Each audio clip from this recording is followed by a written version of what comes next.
안녕하세요, 순살입니다. 날씨가 갑자기 엄청 추워지고 있는 것 같은데 증시도 같이 추워지고 있는 것 같아요. 그래서 이번 주에 제일 중요한 이벤트가 연준 FOMC였죠. 그래서 연준이 자이언트 스텝을 밟았고 거기에 맞춰서 다른 나라들의 중앙은행들도 다 같이 금리 인상을 엄청 빠르게 하는 모습입니다. 내용을 살펴보시면은 이제 파월이 75bp를 한 번에 올렸죠. 이 기준금리 75bp 올린다는 건 사실 예상했던 상황이었는데 어쨌든 이로써 이제 3회 연속으로 자이언트 스텝을 밟았습니다. 미국의 기준금리는 지금 3에서 3.25% 이 레인지로 정해져 있고 한국보다 훨씬 높아진 상황이죠. 이 FOMC라는 게 올해 이제 11월과 12월 딱 두 번이 더 남았는데 연준 의원들이 생각하는 연말 기준금리가 4.4%, 점도표 평균이 4.4%라고 하니까 현재 기준금리 대비해서 한 140bp 정도 올라야 되죠. 그러려면은 기준금리가 뭐 50, 50, 25 아니면 뭐 75, 50 이런 식으로 올라줘야 되는데 지금 시장에서는 일단 다음번 11월에 올릴 금리를 한 75bp 정도로 예상을 하고 있는 것 같아요. 그리고 정책금리, 기준금리가 오르다 보니까 단기 국채금리도 같이 올랐죠. 그래서 국채 2년물 금리가 이제 4.1%까지 돌파를 했는데 반면에 경제 성장률에 영향을 받는 장기금리 같은 경우에는 내려갔어요. 파월은 아예 경기 침체 가능성도 FOMC에서 인정을 했는데 그러다 보니까 단기금리는 올라가고 장기금리는 내려가서 이 금리 커브 역전 현상, 장단기 금리 역전 현상이 점점 심해지고 있습니다. 그래서 이 차트 보시면은 이 마이너스 50bp까지 엄청나게 내려온 상황이죠. 그리고 특히 이게 마이너스가 되면은 경기 침체의 전조가 된다고 해서 사람들이 걱정스럽게 지켜보는 지표입니다. 그래서 기업들 마진 압박에 대한 앞으로의 실적 압박에 대한 걱정도 심해진 상황이고 바클레이즈에서는 이제 앞으로 반년 동안 미국 투자 등급 회사들, 트리플 B 마이너스 이상 등급 회사들을 투자 등급이라고 하죠. 이 회사들의 신용 등급 강등이 계속해서 늘어나기 시작할 거다라고 주장을 하고 있어요. 이제 마진 압박에 시달리다 보면은 기업들 경영 환경이 안 좋아질 거고 그러면 신용 등급이 낮아질 수가 있겠죠. 그리고 미국 주택 시장 같은 경우에는 이미 심리가 꺾였죠. 그래서 신뢰 지수가 9월달에 이제 46이 나왔는데 보통 이런 신뢰 지수들은 50이 기준이고 50보다 작으면은 침체, 그리고 50보다 높으면은 성장하고 있다, 이런 식으로 보시면 돼요. 그래서 1년 전에 76이었던 이 지수가 이제 46까지 빠졌고 그러다 보니까 집값이 굉장히 빠른 속도로 빠질 수가 있잖아요. 그래서 이 오픈도어라는 미국의 온라인 부동산 거래를 하는 이 회사 같은 경우에는 8월에 거래한 주택의 42%에서 손실을 봤다 그래요. 집을 사서 레노베이션해서 재매각을 하는 사업인데 그러면 집을 산 다음에 재매각할 때까지 이 타임 갭이 있겠죠. 그래서 이 시간 동안 오픈도어가 집을 사서 들고 있어야 되는데 그동안에 집값이 빠지게 되면 이걸 때려 맞을 수밖에 없습니다. 아무리 레노베이션을 해서 새 집으로 바꿔서 판다 그래도 전체적인 흐름이 이제 마이너스가 되면은 이 밸류업 하는 것보다 집값 빠지는 게 더 클 수가 있겠죠. 그래서 차트를 보시면은 이 렌트 인덱스 같은 경우도 물론 여전히 성장은 하고 있지만 이제 빨리 줄어드는 모습을 보이고 있고, 그리고 이거는 위에는 모기지 이자 부담, 밑에는 원금 부담을 나타내는 모기지 대출 상환 관련 캐시플로우를 나타낸 건데 최근에 금리가 미친 듯이 오르니까 이자 부담이 엄청나게 늘어난 걸 이제 실감을 할 수가 있죠. 이 차트를 보면은. 그래서 부동산 시장은 계속해서 의도한 상황이긴 하지만 빠르게 잡혀가고 있습니다. 그리고 미국에 이어서 이제 글로벌 각국의 금리 인상을 폭을 보면은 현재까지 기준금리 올린 나라가 올해 90개국가량이 된다고 하고 절반이 자이언트 스텝이나 그 이상 1%, 2%, 몇 프로씩 올린 나라들도 있죠. 그래서 하나씩 살펴보면은 이번 주에는 일본만 따로 가는 모습을 보였어요. 그래서 일본은 기준금리가 동결이 됐고 여전히 마이너스 0.1%입니다. 그리고 국채 10년물 금리를 0%에 맞추겠다라는 이 목표를 계속 유지하고 있는 상황이고, 일본 입장에서는 사실 인플레가 이만큼 치솟아서 무조건적으로 나쁘진 않아요. 왜냐면은 일본은 인플레를 부스트업을 시키기 위해서 노력하던 나라인데 이 덕분에 글로벌 공급망 문제, 전쟁, 그리고 긴축, 이 모든 바를 보고 올해 인플레가 정말 빠르게 치고 올라왔죠. 그렇다 보니까 뭐 기준금리를 굳이 올려야 되나라는 시급함은 좀 덜한 나라가 일본이고,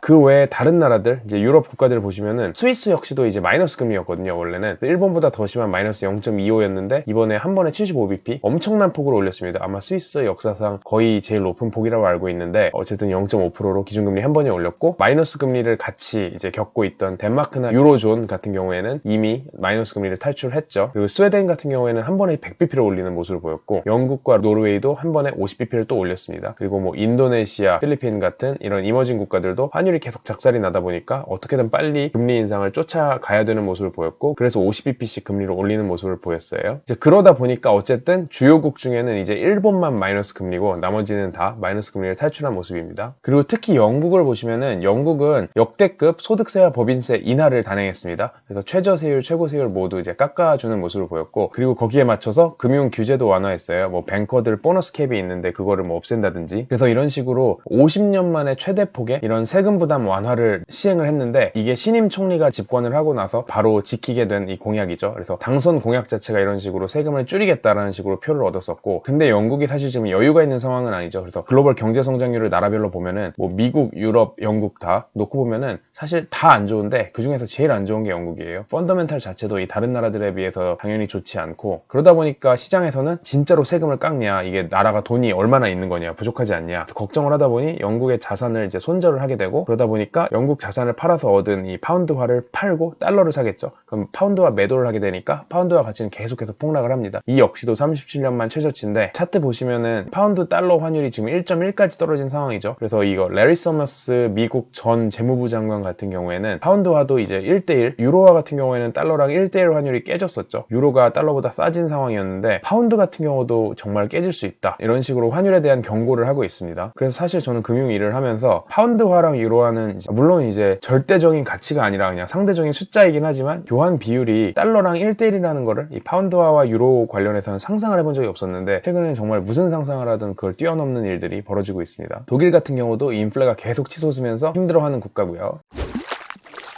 그리고 환율 말씀을 드린 김에 이제 달러원 환율과 엔화 환율 이제 두 개를 다 짚고 가면은, 달러원 환율은 1,400원 돌파했죠. 그래서 지금 뭐 1,420원 넘게 금요일날 끝났는데, 그러다 보니까 한국은행에서도 구두 개입을 하고 있습니다. 기재부 장관이 나와서 달러원 환율을 면밀하게 모니터링하고 있다, 그래서 언제든 뛰어들 수 있다, 이런 식으로 얘기를 하고 있고, 실제로 달러 일부 매도를 했다고 하죠. 그리고 이제 한국은행은 기존에는 25bp씩만 금리 올리면서 천천히 가자라는 스탠스였는데, 앞으로 미국이 너무 미친 듯이 금리를 올리니까, 그리고 환율이 너무 치솟다 보니까 10월달에 빅스텝 할 가능성이 높아졌다는 이런 JP모건의 의견도 있었습니다. 한편 이 한미 통화수합 같은 경우에는 아직까지는 이제 고려 안 하고 있는 것 같은데요. 한미 통화수합이라는 게 결국에는 한국에서는 원화를 미국에 쏴주고, 미국에서 이제 한국에 달러를 쏴주는 식으로 서로 돈을, 통화를 바꿔서 가지고 있다가 만기가 됐을 때 돌려주는 이런 거래죠. 그래서 이게 달러를 필요로 하는 쪽이 항상 을이고, 이 달러를 받아서 뭐 당장 필요한 뭐 결제권들 아니면 빚을 갚거나 하는데 또 써야겠죠. 환율이 너무 치솟다 보니까 이 한미 통화수합이라도 해서 이 달러를 땡겨야 되는 거 아니냐라는 이런 시장의 기대들도 있긴 했는데,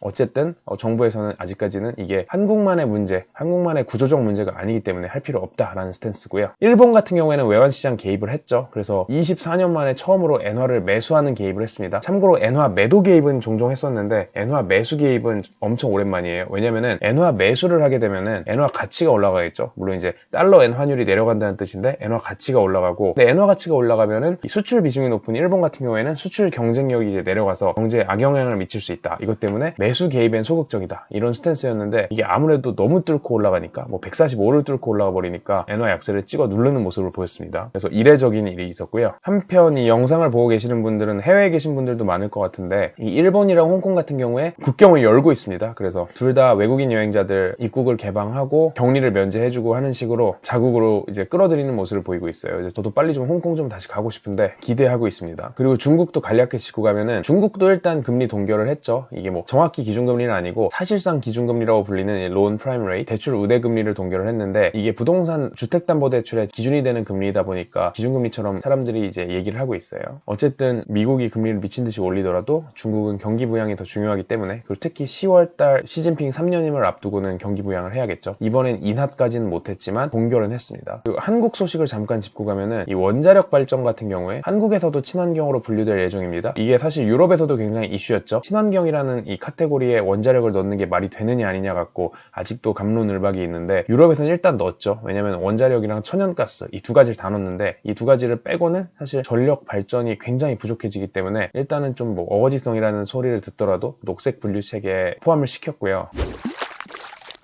기업들 이슈들을 몇 가지 짚고 가면은, 자동차 업체들이 좀 힘들었습니다, 이번 주에. 그래서 테슬라는 자동차 리콜, 창문 오작동 하는 게 있어서 이제 100만 더 넘게 실제 물리적 리콜을 결정하면서 주가가 빠졌고, 포드 같은 경우에는 공급망 문제랑 비용이 올라갔다 걱정을 시장에 전달을 하면서 하락하는 모습을 보였죠. 반면에 이 방산업체들 같은 경우에는 주가가 들썩이는 모습을 보였는데, 아무래도 전쟁이 좀 더 심화되면서 푸틴이 러시아에서 아예 부분 동원을 발표했죠. 그래서 예비군이나 아니면 전쟁 참여 경험자, 유경험자들 대상으로 유급으로 돈 줄 테니까 동원 지원해라 라고 강제 소집 명령을 내렸고, 그것 때문에 지금 러시아에서는 국경 탈출을 하려는 이 젊은이들의 촌극들이 벌어지고 있죠. 아예 여장을 하고 러시아 국경을 탈출한다 이런 식으로. 그리고 이 차트는 좀 재미로 보는 차트인데 국방 예산, 전 세계 국방 예산을 나타낸 거예요. 그래서 사실 다른 나라들은 막 이것저것 다 합쳐도 미국 한 나라에 안 되죠. 그래서 천조국의 위험을 볼 수가 있고, 참고로 전쟁이 심화되다 보니까 이 나토 같은 경우에는 나토 수장이 아예 나서서 전 세계에 너네 이제 방산 무기들 늘려라, 그래가지고 자체적으로 이제 무기를 늘려서 나라를 방어해야 된다 이런 식으로 주장을 하고 있는 모습을 보입니다. 그래서 방위산업 ETF 관련해서는 저희가 순튜브에서 만든 게 있으니 관련해서 한번 확인해 보시면 도움이 될 것 같고요. 그리고 하나 더 재밌던 소식이 이 제너럴 밀스라고 미국 식품업체, 이 시리얼도 팔고 스낵도 팔고 펫푸드도 팔고 하는 이 회사가 실적이 좋았어요. 근데 실적이 좋았던 이유 중에 보면은 인플레가 심하니까 사람들이 돈을 아끼려고 집에서 시리얼을 먹었다, 그래서 실적이 좋았다, 그런 얘기를 하는데 이걸 되게 웃어야 되나 말아야 되나 하면서 봤습니다. 그리고 테크 기업들 비용 절감이 이어지고 있는데, 이 넷플릭스 같은 경우에는 기존에는 이제 콘텐츠 IP를 이제 큰돈 들여서 다 자체 오리지널 콘텐츠 만들겠다, 다 우리가 그냥 보유하겠다라는 식으로 빠르게 돈을 질러왔다고 하면은 넷플릭스도 이제 돈을 아껴야 돼서 대신 라이센싱으로 오리지널 콘텐츠 보유 안 해도 되니까 한 2년이나 3년 정도 그냥 라이센싱만 해서 빌려가겠다, 대신에 비용을 확 줄인다, 이런 식으로 전략을 좀 수정하는 모습을 보이고요. 비용 절감 얘기 나온 김에 몇 가지 더 말씀을 드리면, 의류업체 갭 같은 경우에도 감원을 진행했는데 여기는 그룹 매출 절반이 넘는 올드네이비 브랜드가 문제죠. 여기서 지금 이제 ESG 뽕이 약간 지나가고 이제 안티 ESG 트렌드가 뜨기 시작하면서부터 이 안티 ESG까지 안 가도 굳이 ESG에 이제 신경 쓰지 않는 좀 유동성 파티가 있고 세상에 돈이 많을 때 이런 철학적인 가치들에 더 신경을 썼던 것 같은데 지금은 너무 급한 상황이죠. 그래서 이런 ESG 신경 쓴다고 기존에 다양성 신경 쓴다고 대형 사이즈 옷 만들어 놨는데 재고가 잔뜩 쌓이면서 힘든 상황이고, 테크 회사들 같은 경우에도 이제 메타도 감원한다고 하죠. 그리고 구글은 직원들 일부한테 회사에 남고 싶으면은 니네 회사 내 다른 포지션 알아봐라 라고 이제 명령을 했다고 하고, 근데 구글 같은 경우에는 조금 더 수월하긴 한 것 같아요. 왜냐면은 기존에도 비슷한 식으로 이제 다른 포지션 찾아보거나 나가라 라는 식으로 통보를 받았던 사람들의 95%가 찾아서 남았던 이런 통계가 있다고 합니다. 그래서 내보내려고 하는 사람들의 한 5% 정도가 되지 않을까 하고 있고요. 또 하나 재밌었던 코멘트는 이 빌 아크만의 코멘트였는데, 인플레를 잡는 방법으로 뭐 금리를 올려서 이제 수요와 일자리를 줄이는, 지금 연준에서 하고 있는 이런 방법도 있지만 그러지 말고 아예 인건비를 줄일 수 있는 방법을 생각하자, 인건비 상승폭을 줄이려면 이민자를 더 받아야 된다, 이런 식으로 재밌는 의견을 내놨죠. 사실 이게 뭐 재밌다고 표현할 수 있는 문제인지는 모르겠지만 어쨌든 간에 빌 아크만 같은 경우에는 연준의 이런 태도들, 작년에는 누가 봐도 인플레가 올라오고 있음에도 불구하고 일시적이라고 이제 주장할 때 연준을 엄청 깠었고 금리 빨리 올려야 된다고, 그리고 지금은 오히려 금리가 너무 빨리 오르고 경기 침체를 불러올 것 같으니까 다른 방법을 해라라고 연준에 계속해서 이제 반대되는 다른 의견들을 내고 있는 사람이죠. 오늘 짚고 간 내용 외에도 또 다른 구체적인 내용들이 저희 순살 네이버 프리미엄에서 발행이 되고 있으니까요. 거기서 구독을 하시면 더 자세한 내용을 보실 수 있을 것 같고요. 다음 주 같은 경우에는 아무래도 제일 중요한 일정은 물가죠. 이제 모든 중앙은행이 물가 데이터를 보면서 얼마나 금리를 올릴지 쫓아갈 거다라는 식으로 스탠스를 정했기 때문에 다음 주 금요일날 발표될 미국 9월 PCE 그리고 유럽 9월 CPI, 이 금요일날 몰려있는 지표들이 제일 중요할 것 같습니다. 이 물가 상승세가 좀 적당히 사그라드는 모습을 좀 기대를 하면서 저희는 다음 주에 또 다른 재밌는 순살로 돌아오겠습니다. 안녕.